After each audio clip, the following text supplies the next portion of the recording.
Burnout does not come from busyness, doesn't come from work, doesn't come from working hard, doesn't come from feeling like you ran out of time. It comes from feeling like you're paddling, but your oar is not in the water.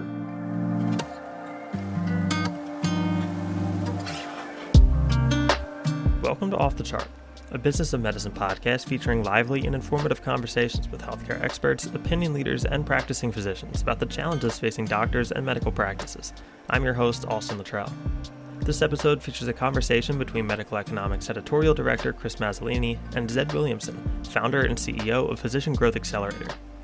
The two discuss the biggest challenges facing private practice physicians today, from burnout and administrative burdens to financial stability and the complexities of running your own practice.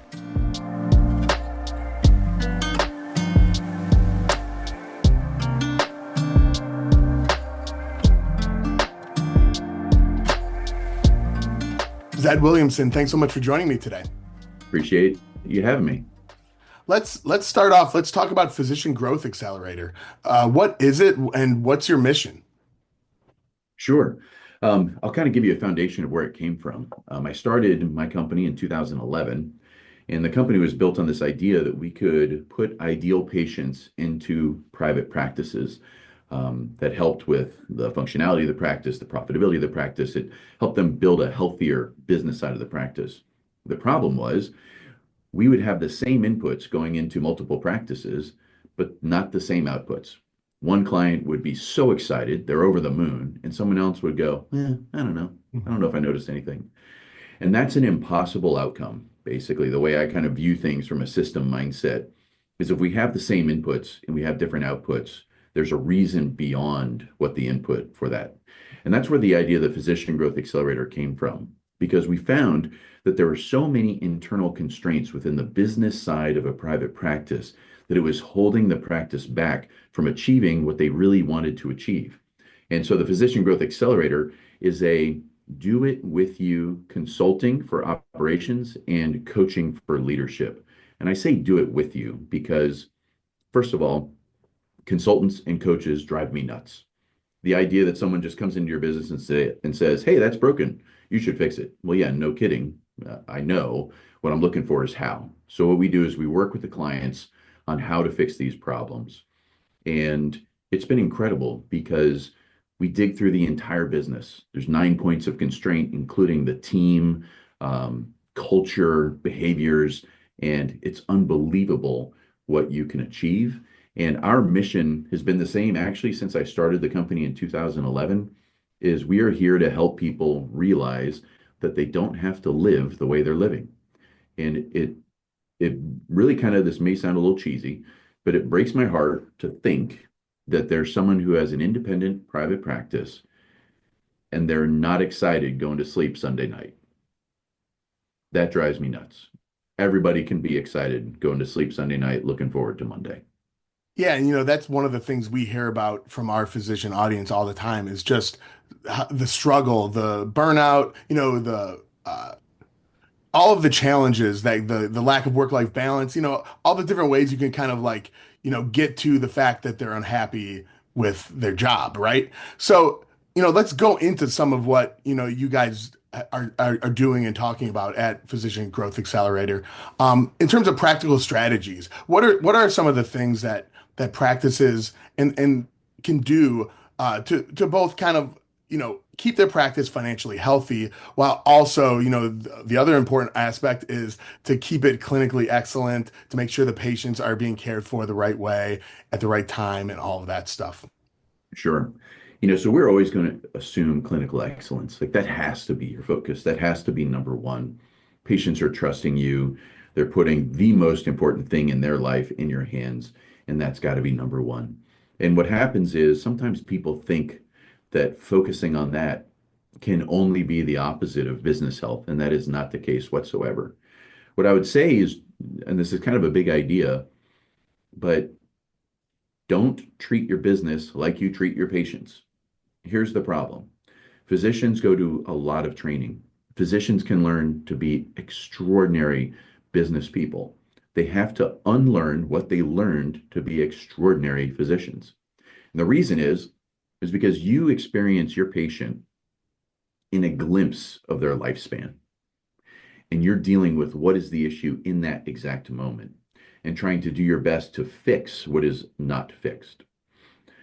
Unfortunately, that's typically what happens when they think about business issues and they go, "Ooh, this is the problem. Let's fix it and then move on." That doesn't work in business. In business, you are in it the entire time. We have to think about the entire process. This last week, I was actually visiting some universities in Colorado with my younger son. He's a junior in high school right now. And one of the schools we visited is School of Mines. And he's got a science mind and is going to go down the path somewhat. And just from conversations and some of the cool projects they're doing, the idea of space travel came up. And it's interesting, if you were to build a rocket to enter space, someone might make the mistake saying, well, the most important thing is to have an engine and propellant that can get you out of the Earth's gravitational pull. That's a mistake, but that's how physicians typically treat their business. The reason it's a mistake is because there's so many other variables. What you need to do is you need to have a vessel that can withstand the pressure of the pounds of force needed to exit the Earth's atmosphere. And you have to think from the entire system, not just this one, like, oh, I just need more patients, or patient visits have to be shorter, or we need to answer messages better. That's what puts someone down the wrong path. Say, Keith, this is all well and good, but what if someone is looking for more clinical information? Oh, then they want to check out our sister site, patientcareonline.com, the leading clinical resource for primary care physicians. Again, that's patientcareonline.com.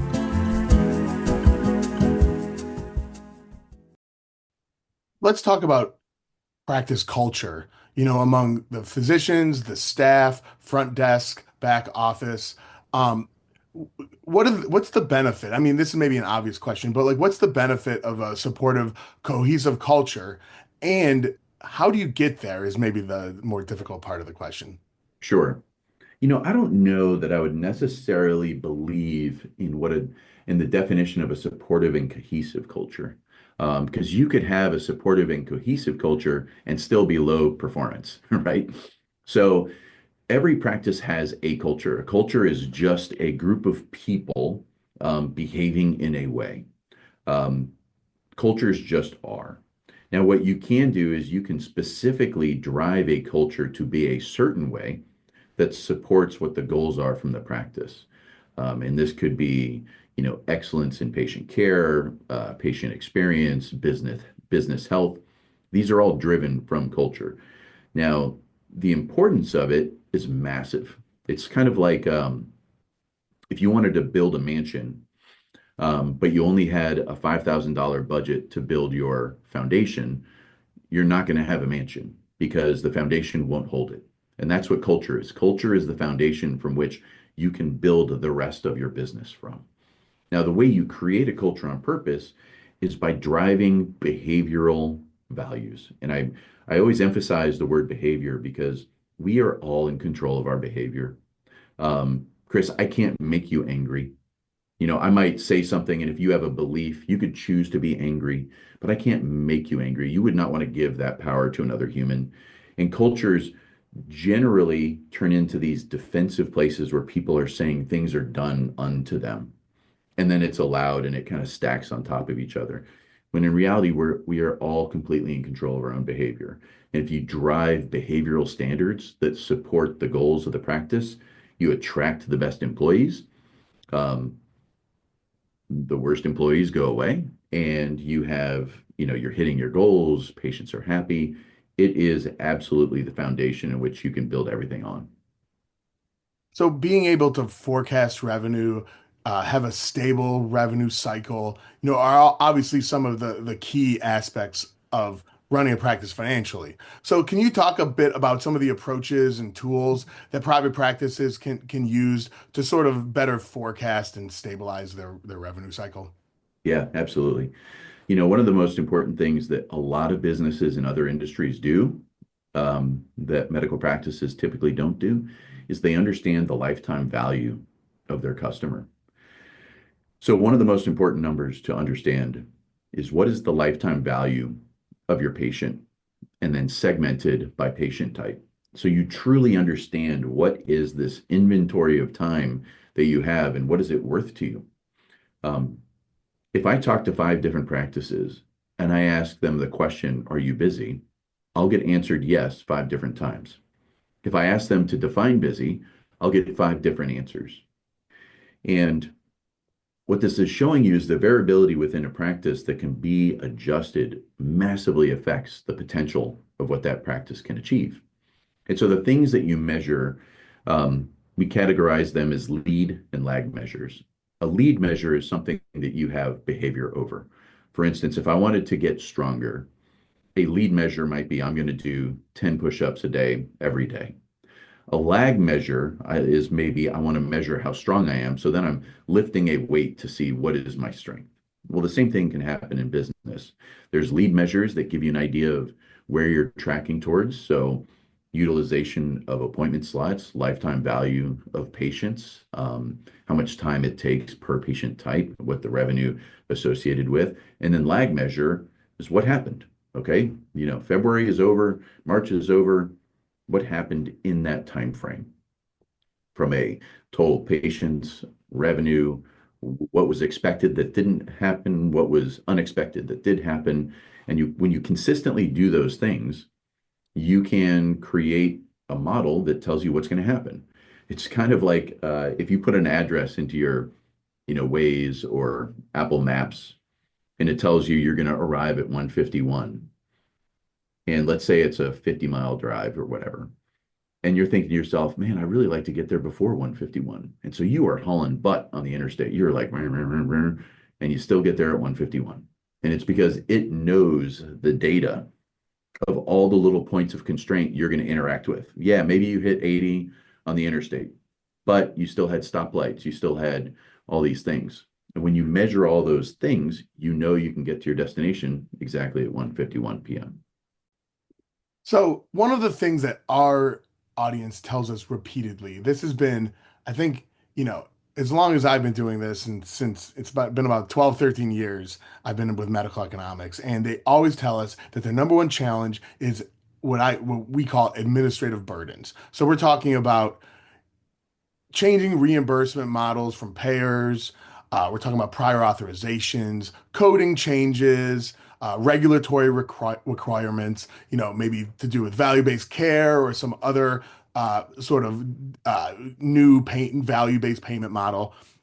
So, like, obviously, each of those has different aspects and different ways of confronting it. But, like, in general, what are some strategies for practices that you recommend to sort of help stay ahead of these changes, stay up to date without, having business challenges, patient care challenges, and those kinds of things? Sure. So it does come down to a process. What is your current auditing process of what exists today? How can we simplify it?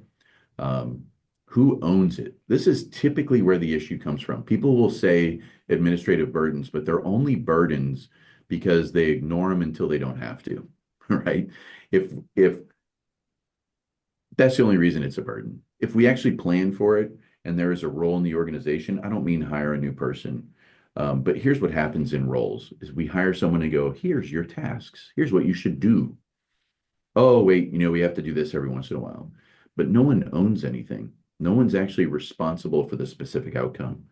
And that actually makes employees happier when you can give them responsibilities that they own the outcome. They may not be doing the work specifically, but so what we like is assigning that ownership internally. Who is the hero related to which administrative burden understanding, and what are the lead measures that we would be looking for to give us an idea that we need to make a shift. And like I said, it's typically a burden because it's reactive, not proactive.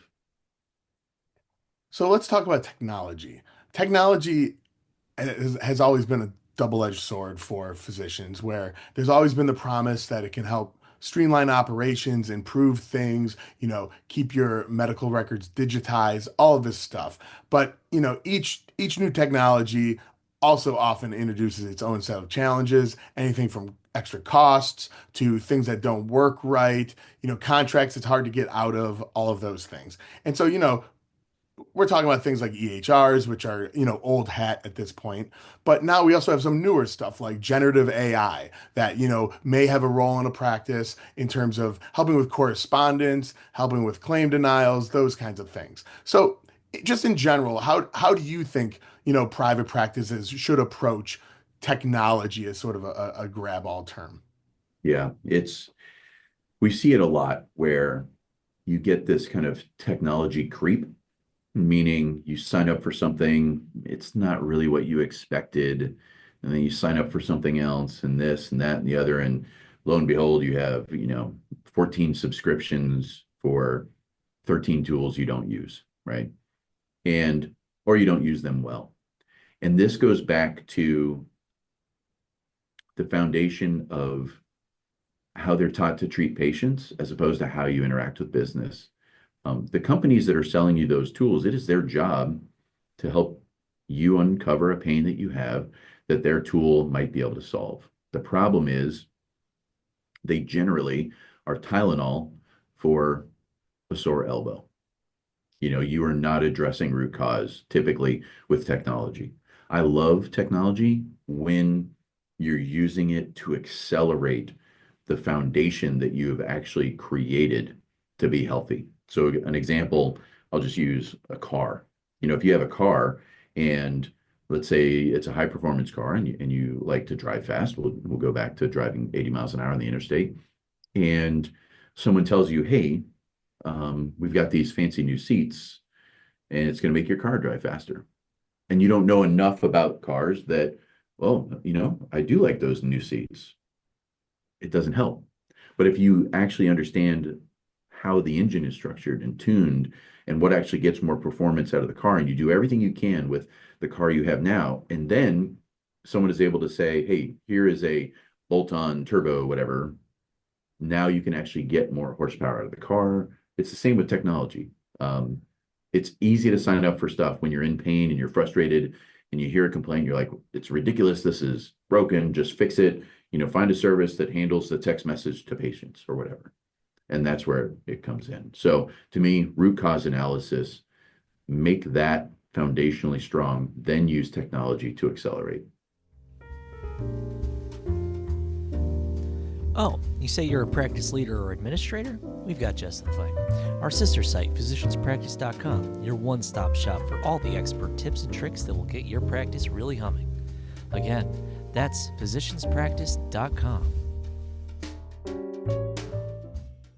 Earlier, you mentioned, this idea that physicians, they obviously have their training mindset, right? Their years of medical training and their years in practice dealing with, clinical challenges, what's in front of them, those kinds of things. So, and that obviously sometimes that's not different. That's a bit different of a thought process than, building a sustainable business. So what are some ways that physicians can, when they need to shift their thinking, to, kind of be able to do both of those roles? Yeah, I think one of the easiest ways, and this may sound weird, is imagine that you lived with your patients. If you spent 24 hours a day with your patient for years before they came in for their visit, what would be different in how you interact with that treatment? Because your business, you are with it 24 hours a day. Whether you're in it or not, it's mentally there. And the key is setting up. Well, first, let me just kind of squash something. It drives me nuts when I hear people say doctors just don't make good business people. People say it, and it drives me nuts. It is a ridiculous notion because this person has spent so much time learning.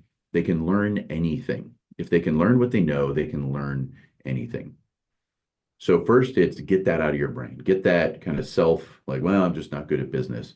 That doesn't exist in you. You just haven't learned these different pieces yet, which you're good at learning. You can learn them. So I think that's number one. But number two, going back to my original statement, imagine if you lived with your patient, kind of the guidance and what you would be measuring. So you would never have to deal with what they showed up that day because they showed up too late, right? That's the only reason they're typically seeing you is is it's gone on a little long. Now I'm picturing, a physician standing behind a patient at their cupboard, being like, "Are you sure you want to eat those potato chips?" So Right. yeah, that's fun.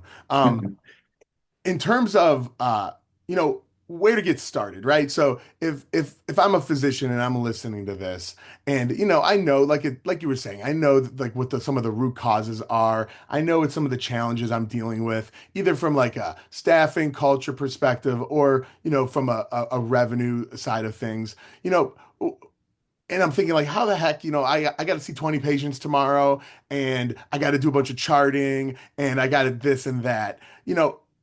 But I want to like, I want some easy ways to get started. Like, so what are one or two things that a physician who's listening to this can, you know, get started this month, right?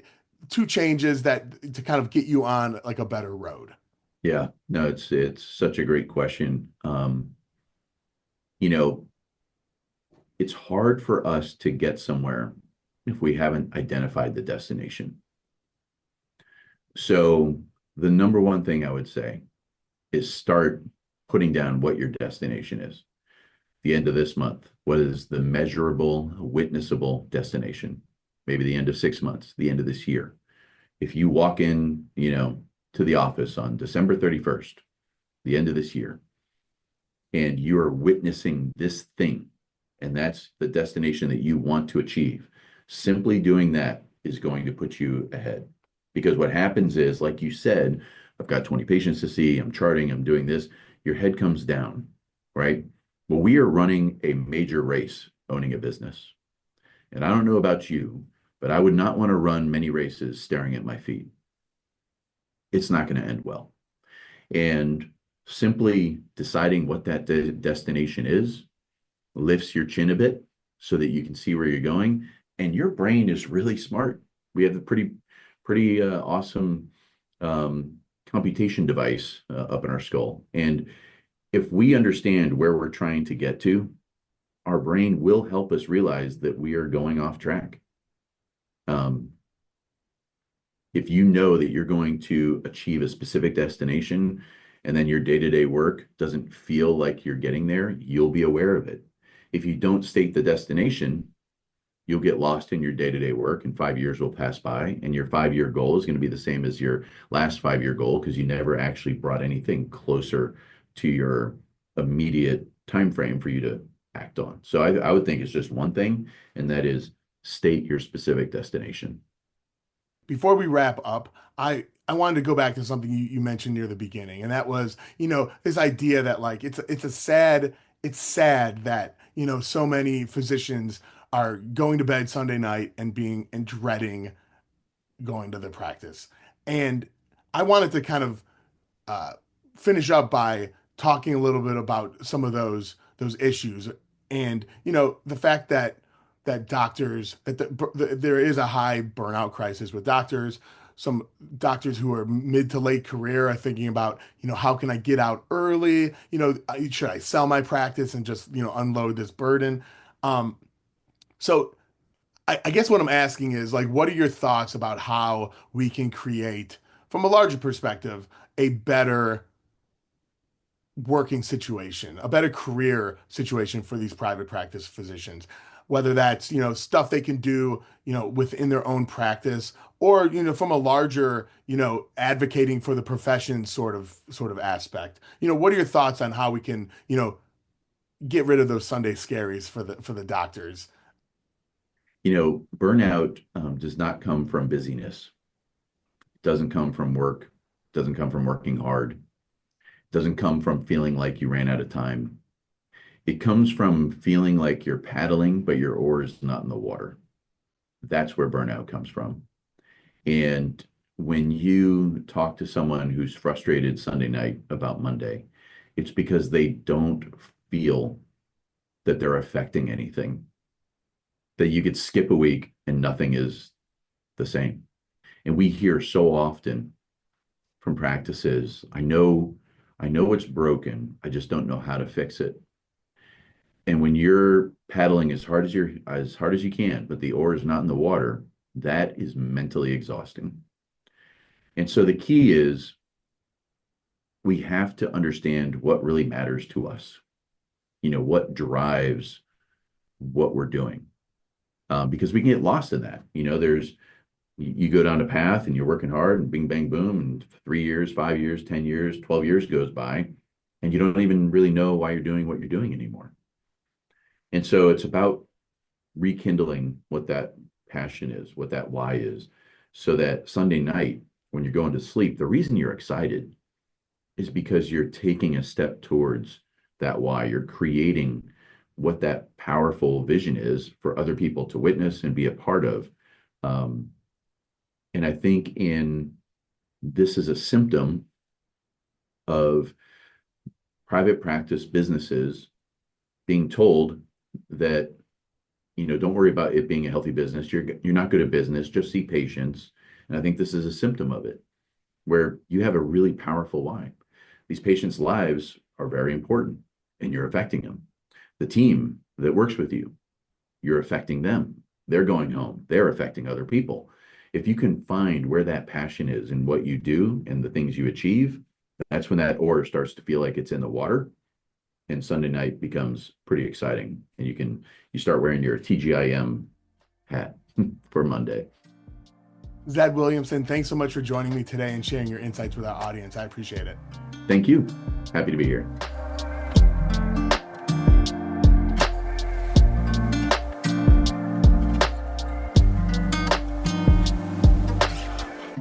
Again, that was Medical Economics Editorial Director Chris Mazzolini and Zed Williamson, founder and CEO of Physician Growth Accelerator. Interested in hearing more from Zed and his team? Starting this Wednesday, March 19th, Medical Economics will be featuring new episodes from his Physician Growth Accelerator podcast on medicaleconomics.com, so be sure to check them out.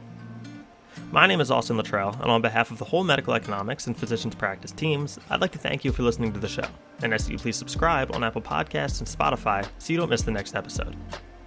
Also, if you'd like the best stories that Medical Economics and Physicians Practice publish delivered straight to your email 6 days of the week, subscribe to our newsletters at medicaleconomics.com and physicianspractice.com.